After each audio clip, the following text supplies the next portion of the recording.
മേഖലാ ജാഥകൾ നടക്കുമോ? U D F യോഗം അല്പം മുൻപാണ് കഴിഞ്ഞത്. പി തങ്കച്ചൻ പറയുന്നത് നാളെ തന്നെ കോൺഗ്രസിൻ്റെ അല്ലെങ്കിൽ UDFൻ്റെ മേഖലാ ജാഥകൾ നടക്കുമെന്നാണ്. ഈ വിഷയമാണ് ഇന്ന് നമ്മൾ ന്യൂസ് ആൻഡ് വ്യൂസിൽ ചർച്ച ചെയ്യുന്നത്. നമ്മോടൊപ്പം ഈ ചർച്ചയിൽ പങ്കെടുക്കാനായി ഡോക്ടർ സെബാസ്റ്റ്യൻ പോൾ ചേരുന്നു. അതോടൊപ്പം ശ്രീ ഫക്രുദ്ദീൻ അലി, BJP പ്രതിനിധിയായി BJPയുടെ സംസ്ഥാന നേതാവ് അഡ്വക്കേറ്റ് B ഗോപാലകൃഷ്ണൻ, ജനതാദൾ യുണൈറ്റഡിൻ്റെ നേതാവ് Sheikh P Haris, advocate PS Saleem KPCC സെക്രട്ടറിയും നമ്മോടൊപ്പം ചേരുന്നു. മുസ്ലിം ലീഗിൻ്റെ പ്രതിനിധിയായി മൈൻ ഹാജിയും. വളരെ ഓപ്പണായിട്ട് പറയാൻ ആഗ്രഹിക്കുകയാണെങ്കിൽ ഈ ഭരണം മാറ്റുവാനുള്ള ഒരു ശ്രമം ഇടതുപക്ഷത്തിൻ്റെ ഭാഗത്തുനിന്ന് കാര്യമായി വരുന്നില്ല എന്നുള്ളതാണ് ഉമ്മൻചാണ്ടിയുടെ ആശ്വാസം. 2 പേരെ മാത്രം വെച്ചുകൊണ്ടാണ് ഈ സർക്കാർ വന്നത്. ഈ 2 പേരുടെ പിൻബലത്തിൽ വന്ന ഈ സർക്കാരിനെ എന്നേ നിലംപരിശാക്കാമായിരുന്നു, അല്ലെങ്കിൽ എന്നെ ഈ സർക്കാരിനെ ഇല്ലാതാക്കാമായിരുന്നു. അവിടെ അഴിമതിയെ എതിർക്കുന്നുണ്ടെങ്കിൽ പോലും ഫലപ്രദമായിട്ട് മുഴുവൻ പ്രതിപക്ഷ കക്ഷികളെയും വികസനം ആഗ്രഹിക്കുന്നവരെയും അതൊക്കെ മനസ്സിലാക്കിക്കൊണ്ട് അവരെല്ലാം ഒരുമിപ്പിച്ച് നിർത്തി ഈ അഴിമതിക്കെതിരെയുള്ള പോരാട്ടം നടത്താൻ ബാധ്യസ്ഥരായ പ്രതിപക്ഷം അത് ചെയ്യുന്നില്ല എന്നുള്ള ദുഃഖകരമായ സത്യം നിലനിൽക്കുന്നു. അതുകൊണ്ട് ഉമ്മൻചാണ്ടിക്ക് അത് പറയാം. തിരിച്ചു വരാം. ശ്രീ ഫക്രുദ്ദീൻ അലി ചേരുന്നു. ഫക്രുദ്ദീൻ അലി, ഈ UDF ഗവൺമെൻറ്റിൻ്റെ സർക്കാരിൻ്റെ സാന്നിധ്യം ഇപ്പോൾ പത്രപരസ്യങ്ങളിൽ മാത്രമായി ഒതുങ്ങി നിൽക്കുന്നു എന്നുള്ള അവസ്ഥയിലേക്ക് വിമർശനങ്ങൾ വരുന്നു. പത്രപരസ്യങ്ങൾ മാത്രമല്ല, സരിതയുടെ പത്രസമ്മേളനങ്ങളിലൂടെ അതുപോലെ തന്നെ ഉമ്മൻചാണ്ടി നടത്തുന്ന ചില മഹാമഹങ്ങളിലൂടെ എല്ലാം വരുന്നുണ്ട്. പക്ഷേ ഇതിൻ്റെ ഒരു പ്രധാനപ്പെട്ട കാര്യം നമ്മൾ മനസ്സിലാക്കേണ്ട ഒരു കാര്യം, ഒത്തിരി ഒരു സന്തുലിതമായി നോക്കുന്ന സമയത്ത് കഴിഞ്ഞ ഒരു മലപ്പുറത്ത് ഉദ്ഘാടനം ചെയ്യാനുള്ള ഹൈദരലി ശിഹാബ് തങ്ങൾ മലേഷ്യയിലാണെന്നാണ്. അതേസമയം 27 ഇത് മാറ്റിവെക്കണമെന്ന് പിടിവാശി പിടിച്ച KM മാണി ഇപ്പോൾ പാലായിൽ എത്തിയിട്ടുമുണ്ട്.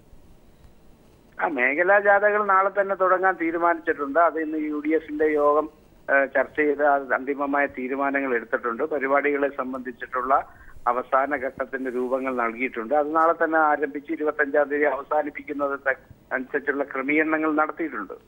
തീർച്ചയായും ഒരു കാര്യം കൂടെ ശ്രീ ഷെയ്ഖ് P ഹാരിസ്, താങ്കൾ തിരക്കിലാണെന്ന് അറിയാം. എങ്കിൽ പോലും UDFൽ ഇപ്പോൾ അല്ലെങ്കിൽ കോൺഗ്രസിനകത്തുണ്ടാകുന്ന ഈ പടലപ്പിണക്കങ്ങളെക്കുറിച്ച് ജനതാദളിനൊരു നിലപാടുണ്ടാവില്ലേ? പ്രത്യേകിച്ച് മുസ്ലിം ലീഗിനെ പോലുള്ള പാർട്ടി അതിശക്തമായ രംഗത്ത് വന്നു. ഇന്ന് UDF യോഗം വിളിക്കണമെന്ന് മുസ്ലിം ലീഗ് ആവശ്യപ്പെട്ടു. അതുപോലെ തന്നെ സംഭവിച്ചു. അല്ല, ഇതെല്ലാം ജനങ്ങൾ കണ്ടുകൊണ്ടിരിക്കുകയാണല്ലോ. എന്തെല്ലാം നമ്മൾ മറച്ചു വെച്ചാലും ജനങ്ങൾ ഇതെല്ലാം ദിനംപ്രതി വീക്ഷിക്കും. സർവത്ര അഴിമതി, ഭരണസ്തംഭനം, വികസന മുരടിപ്പ്, അതോടൊപ്പം സാമ്പത്തിക തകർച്ച, ഇതൊക്കെയാണ് ഇന്ന് ജനങ്ങൾ ചർച്ച ചെയ്തുകൊണ്ടിരിക്കുന്നത്. ആ സമയത്താണ് UDFൻ്റെ മേഖലാ ജാഥകൾ ആരംഭിക്കുന്നത്. നമ്മോടൊപ്പം മുസ്ലിം ലീഗ് നേതാവ് ശ്രീ മൈൻ ഹാജി ചേരുന്നു. ശ്രീ മൈൻ ഹാജി, നിങ്ങളുടെ ആശങ്കകൾ തീർന്നോ ഇന്നത്തെ UDF യോഗത്തോടു കൂടി? നമ്മളെ ആശങ്കകൾക്ക് മാന്യമായ പരിഹാരവും മറുപടിയും കോൺഗ്രസിന്റെ നേതാക്കൾ തീർന്നതോടുകൂടി ഞങ്ങൾ ആശങ്ക തീരുമല്ലോ. ഞങ്ങൾ ആശങ്കപ്പെട്ടത് ഈ സാഹചര്യത്തിൽ ജാഥ നടത്തിയതുകൊണ്ട് ഗുണമുണ്ടോന്ന്. UDF ജാഥ എന്നത് ഈ ഗവൺമെന്റിന്റെ ഒട്ടേറെ നല്ല കാര്യങ്ങൾ ഗവൺമെന്റ് ചെയ്തിട്ടുണ്ട്. കഴിഞ്ഞ ഗവൺമെന്റിനേക്കാൾ എന്നുള്ള നിലക്ക് പറഞ്ഞതും എന്നതിന് ശേഷം ബാലകൃഷ്ണപിള്ളയും VS അച്യുതാനന്ദനൊക്കെ ഒരേ വേദിയിൽ, ബാലകൃഷ്ണപിള്ള ഒന്ന്, ബാലകൃഷ്ണപിള്ളയുടെ മകൻ വേറൊന്ന്, പിണറായി വിജയൻ ഒന്ന്, VS അച്യുതാനന്ദന്റെ മകൻ തട്ടന് പിന്നിൽ, ഇവരെല്ലാം കൂടി ഇവിടുത്തെ അഴിമതി നിർമ്മാർജ്ജനത്തിന് ഇറങ്ങിയപ്പോ അതിന്റെ നേതൃത്വം വഹിച്ച ആളുകൾ അവിടുത്തെ മാധ്യമവാദിക്കാര്, അവർക്കൊന്നും ഇത് പറയാനുള്ള ഒരു അവകാശമില്ല. ഇവിടുത്തെ ആന്റണി പറഞ്ഞ അഴിമതി എന്ന് പറഞ്ഞാൽ ഇവിടെ കഴിഞ്ഞ 2006 മുതൽ തുടങ്ങിയതാ. ഒന്ന്, നമ്മുടെ ലോട്ടറി രാജാവിൽ നിന്ന് വാങ്ങിയ കോടി, വേറെ സേവി മനോവർത്തി എന്ന് പറയുന്ന വേറൊരു കക്ഷി കൊടുത്ത കോടികൾ, പിന്നെ അതുപോലെ തന്നെ ഇതൊക്കെ അവസാനം പാർട്ടി ഇടപെട്ട് തിരിച്ചു കൊടുത്തതൊക്കെ ഇവിടെ നടത്തുന്നതാണ് പ്രദീപ്. അല്ല, ഇപ്പോഴും സമയമുണ്ട് തിരിച്ചു കൊടുക്കാനെങ്കിലും. ഒരു അഴിമതി നിറഞ്ഞ നമുക്കറിയാം. ഇപ്പോൾ 4 വർഷത്തെ ഭരണ നേട്ടം ഇപ്പോൾ പ്രകീർത്തിച്ചുകൊണ്ടിരിക്കുന്നു. 5ാം വർഷത്തിലേക്ക് കടക്കുന്നു. 2 ദിവസത്തിനകം രാഹുൽ ഗാന്ധി ഇവിടെ വരാൻ പോകുന്നു. നമുക്ക് ഓർമ്മയുണ്ട്, സോണിയാഗാന്ധിയെ കൊണ്ടുവന്ന് ഇവിടെ വലിയ ആഘോഷമായി കൊണ്ടുവന്ന ഭൂരഹിത കേരളം പദ്ധതി ഇപ്പൊ എവിടെ എത്തി നിൽക്കുന്നു? ഇവര് പറഞ്ഞ് ഏതെങ്കിലും നടപ്പായോ? ഇപ്പൊ വിഴിഞ്ഞത് എത്ര 4000 കോടി രൂപ അഴിമതിയാ മിനിമം നടക്കാൻ പോകുന്നത്. ഈ രാജ്യത്ത് കൊള്ളയടിച്ച് കൂട്ടുകല്ലേ. എന്നിട്ട് എന്താണ് പറയുക, എന്ത് നേട്ടം ഈ ഗവൺമെന്റിനെ പറ്റി പറയാനുള്ള എനിക്കറിയില്ല. ഇപ്പൊ രാഹുൽ ഗാന്ധി വന്നവനെ പറഞ്ഞു, രാഹുൽ ഗാന്ധിക്ക് രക്ഷയില്ല. അപ്പൊ രാഹുൽ ഗാന്ധി വന്ന കേരളത്തിൽ രക്ഷ എനിക്ക് മനസ്സിലായില്ല.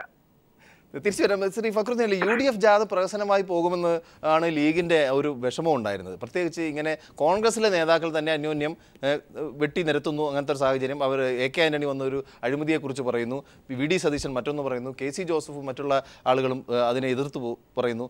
ഇപ്പോൾ മായിൻ ഹാജി പറയുന്നു അതെല്ലാം പരിഹരിക്കപ്പെട്ടു എന്ന്. അല്ല, ലീഗിൻ്റെ ഒരു പരിപാടി ഈ ഉഡായ്പകളുടെ മാണിയും ലീഗും എന്ന് വെച്ചാൽ ഉഡായ്പുള്ള ആശാന്മാരാണ്.